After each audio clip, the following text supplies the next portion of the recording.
来关心国际消息，日本一个轿车大国商品的顶责任翻译水源一平，防指控讲偷摕大国商品的钱去还缴销。水源一平即阵是承认讲银行诈欺，佮有偷走税这两条罪，这加加起来上重会当判关33档，罚款是超过台票4000万。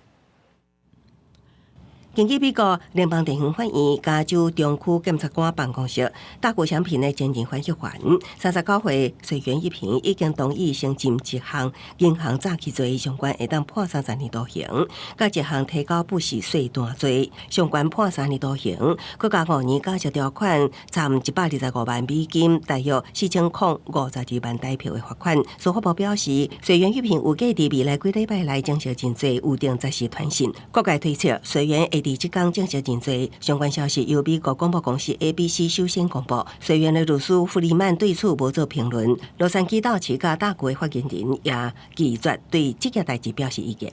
联邦检察官艾斯特拉达采备发声明，被告欺骗甲窃盗程度真严重，利用大股商品对伊的信任，助长家己危险的剥缴恶习。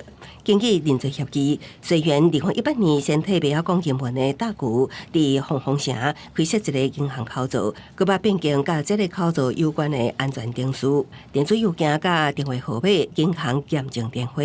电话是直接卡互水源，而毋是大股。